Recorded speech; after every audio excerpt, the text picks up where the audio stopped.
Are you secretly tracking every single sound your little one makes, constantly comparing them to the toddlers at the park, and quietly panicking because they aren't using full words yet? Maybe you're wondering if it's something you did, or if you should be doing more flashcards.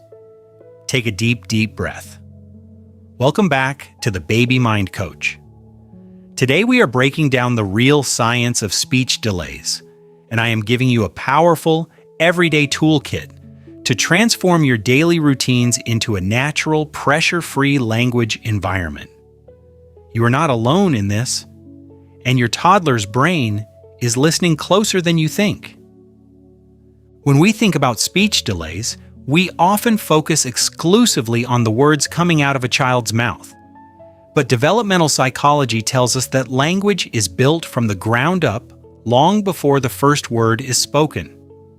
The Harvard Center on the Developing Child frequently highlights a foundational concept called serve and return interactions. Think of early language development like a game of tennis. Your baby tosses a ball to you by pointing, babbling, or making eye contact. That's the serve. When you respond with words, a smile, or a nod, you return the ball. Every single time this back and forth happens, it literally builds and strengthens neural connections in the brain's language processing centers. Furthermore, research heavily emphasizes receptive language, which is a child's capacity to understand words before they can physically pronounce them.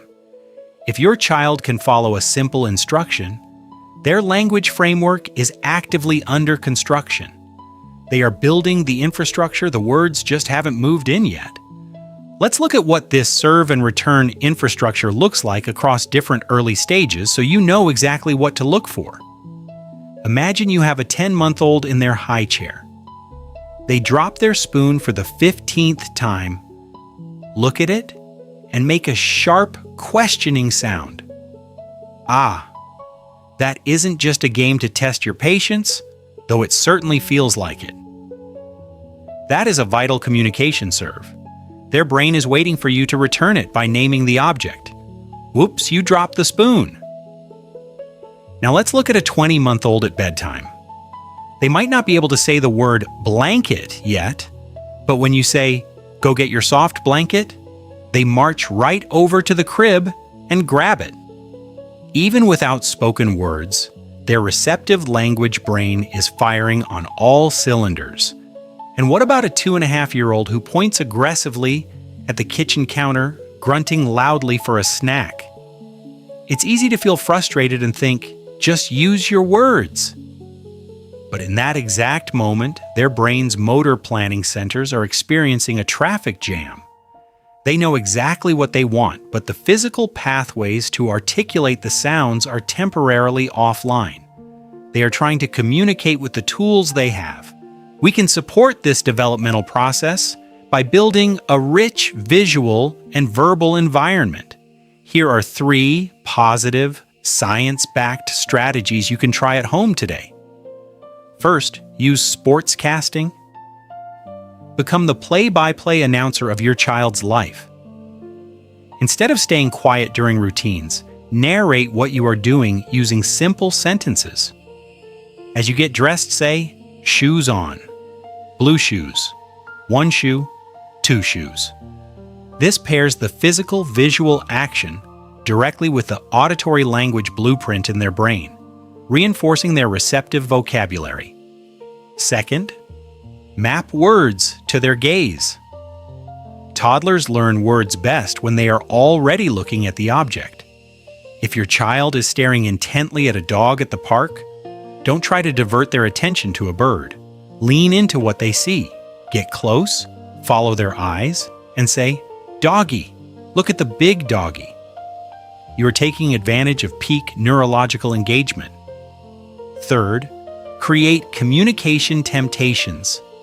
Gently encourage them to communicate by making it necessary, but keep it fun.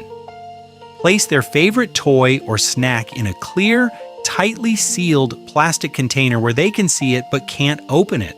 When they hand it to you for help, they are forced to make an intentional communication serve, whether that's eye contact, a grunt, or a gesture, giving you the perfect opportunity to model the words. Open? You want me to open it? Every child's developmental timeline looks entirely unique, and you are doing a beautiful job supporting theirs. Remember, while early intervention is wonderfully supportive, these milestones are ranges, not rigid deadlines. That said, always trust your parental intuition. If you ever feel truly concerned, never hesitate to consult a pediatric speech-language pathologist for personalized reassurance and professional guidance.